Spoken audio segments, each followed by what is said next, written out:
Our series, insha'Allah ta'ala, for this year is coming straight from Surah Al-Baqarah, verse 186. وَإِذَا سَأَلَكَ عِبَادِي عَنِّي فَإِنِّي قَرِيب. This is the title of our series. When my servants ask you about me, then say to them that I am Al-Qareeb. So our series this year will be about Allah subhanahu wa ta'ala being Al-Qareeb, especially when it comes to our dua, to our etiquettes of how we invoke Allah, and to using the names and attributes of Allah through our dua. Now the question arises, why discuss dua in this month of Ramadan? The response, this very verse, which Allah subhanahu wa ta'ala mentions the concept of dua, it actually occurs in a very interesting location. In the whole Quran, only one time Allah mentions the month of Ramadan. Only one time Allah mentions the fast that you must do, and that is in Surah Al-Baqarah, the second juz.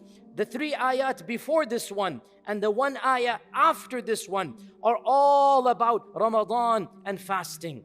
This verse occurs smack in the middle of a context where at first glance it doesn't make sense. 3 verses before this, Allah subhanahu wa ta'ala says, "O you who believe, fasting has been prescribed for you as it was prescribed for those who were before you." And Allah subhanahu wa ta'ala says a limited number of days. And Allah subhanahu wa ta'ala says the month of Ramadan, this is the only time Ramadan is mentioned in the whole Quran. The month of Ramadan is the month in which Allah has revealed the Quran. So whoever witnesses this month, let him fast this month, and let him finish the number of days, and let him praise Allah subhanahu wa ta'ala for having guided him to Islam. The verse after this one is about the etiquettes of fasting, and not to eat and drink until you, to eat and drink until you can see the real dawn, and then stop eating and drinking. Right in the middle, Allah Azza wa Jal has this verse. وَإِذَا سَأَلَكَ عِبَادِي عَنِّي فَإِنِّي قَرِيب.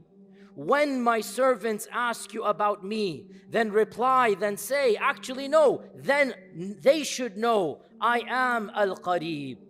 I am the one who responds to the dua of the one who makes dua when he makes dua. أُجِيبُ دَعْوَةَ الدَّاعِ إِذَا دَعَانِ فَلْيَسْتَجِيبُوا لِي وَلْيُؤْمِنُوا. Let them respond to me and let them believe in me so that they may be rightly guided. So let us for today do a brief tafsir of this ayah, and then every single day we will do another aspect of the ayah of dua and the etiquettes of dua. Allah subhanahu wa ta'ala says, وَإِذَا سَأَلَكَ عِبَادِي عَنِّي. And when my ibad ask you about me, he doesn't say if, wa in.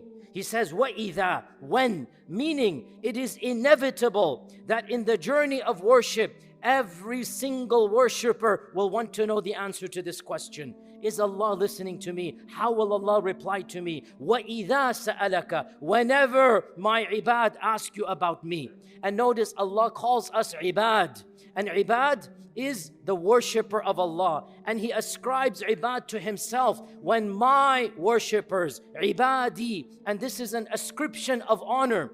Allah is claiming ownership. Allah is saying, these are my people. Allah is elevating our ranks when we worship Him. Ibad is different than abid and different than abd. Abd means slave. Ibad, worshipper. And generally speaking, ibad in the Quran is used in a sharaf, in a matter of honor. Allah is ascribing honor to those who worship Him. When those whom I have selected, when those whom I have honored, who are worshiping me, they are mine. I have chosen them. وَإِذَا سَأَلَكَ عِبَادِي عَنِّي. So, O worshipper of Allah, when you worship Allah, Allah subhanahu wa ta'ala has chosen you to worship Him. Allah has already honored you when you choose to worship Him, because you will never worship Allah unless Allah has honored you to do that worship. The mere act of worshiping Allah elevates your rank, and Allah says, these are my people. وَإِذَا سَأَلَكَ عِبَادِي عَنِّي. When my ibad ask you, Ya Rasulullah, about me. Now all of you have heard this as well, and I'll reiterate. The Quran has over a dozen times, they ask you, they ask you, they ask you. يَسْأَلُونَكَ يَسْأَلُونَكَ يَسْأَلُونَكَ.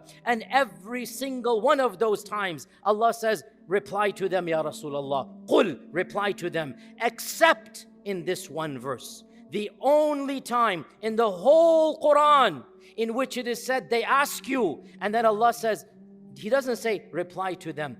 Allah replies directly in the first person. There is no other time in the whole Quran in which Allah says they're asking about ahilla, they're asking about mahil, they're asking about ashar haram qitalin fi. Qul, respond ya Rasulullah. Only in this ayah, وَإِذَا سَأَلَكَ عِبَادِي عَنِّي. When my ibad come to you, Ya Rasulullah, and they ask you about me, Allah replies directly. He removes the intermediary that we must believe in. But when it comes to dua, there is no intermediary. When it comes to dua, it is direct to Allah. And so Allah replies directly back to us. When my servants come to you, Ya Rasulullah, I am close. He doesn't say, go tell them I am close. He replies directly to me and you. He is speaking to you directly in this verse. And he is saying, فَإِنِّي قَرِيب. Know, O servants of mine, know for certain that I am Qareeb. And notice the name that he chose. He didn't say, I am Samir. He didn't say, I am Mujib. He is Samir. He is Mujib. But the word Qareeb, the name Qareeb over here implies much more than hearing, much more than replying. Allah is saying, I know how you're feeling. I know your affairs. I am close to you. I am with you. So with Qareeb, you not only get Samir, you not only get Mujib, you also get Rahmah, you also get Shafaqa, you also get Hilm, you also get protection. Allah is with us. Allah knows us. Allah loves us. Allah cares about us. I am with you, O my servant. You are never alone. You are never alone. I am with you from the beginning and I'm with you at the end. فَإِنِّي قَرِيب. Never lose hope from me. Never feel I'm distant from you. Allah is addressing each and every one of us directly, and He uses the name Qareeb. And the word Qareeb, the name Qareeb only occurs twice in the Quran, and both of them in the context of dua. In the other verse, Allah says, فَإِنَّ رَبِّي قَرِيبٌ مُجِيبٌ. My Rabb is Qareeb and Mujib. This is in Surah Hud. And in this verse, فَإِنِّي قَرِيب. In both of the verses, the word Qareeb occurs in the context of dua. Why? Because generally, when we raise our hands to Allah, we are already in a state of anxiety. We're through some trouble. We have some issue and pressure. So we raise our hands to Allah. We're feeling worried. And Allah says, don't worry, I am with you. Inni qareeb, ujibu da'wata da'i idha da'an. I reply to the dua of the one who makes dua when he makes dua. Notice how many times Allah could have said, I reply. But no, He wants to emphasize. And notice, He wants to emphasize what? He didn't say, I reply to you. Because replying to you sometimes indicates, I'll take care of you once. Allah says, I reply to every request you make when you make that request.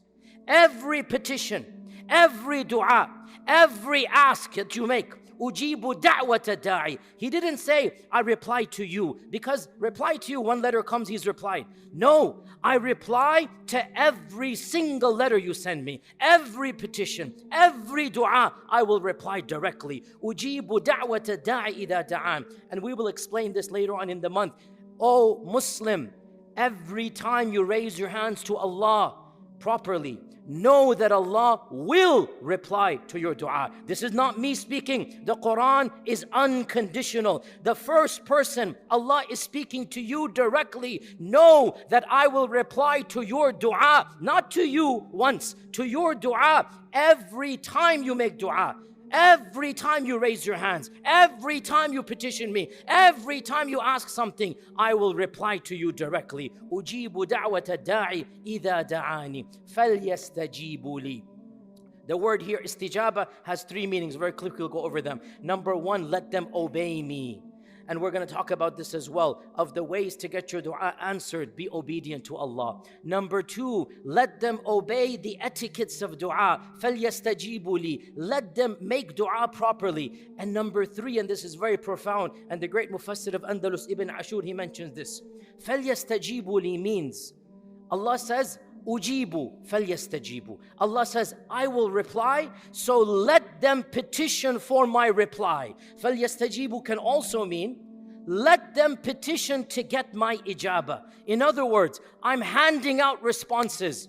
Let them ask for the response and they will get it. فَلْيَسْتَجِيبُوا لِي. The ijabah is there. You just have to ask for it. فَلْيَسْتَجِيبُوا لِي وَلْيُؤْمِنُوا بِي. And let them believe in me. So, believing in Allah and expecting Allah's answer is one of the most assured ways to get our du'as replied to, لَعَلَّهُمْ يَرْشُدُونَ, so that they can be rightly guided. And inshallah, we will continue every single day talking about how to make dua, the etiquettes of dua, maximizing the efficiency of dua, and then using the names of Allah in our du'as. May Allah accept all of our du'as. Wassalamu alaikum wa rahmatullahi wa barakatuh.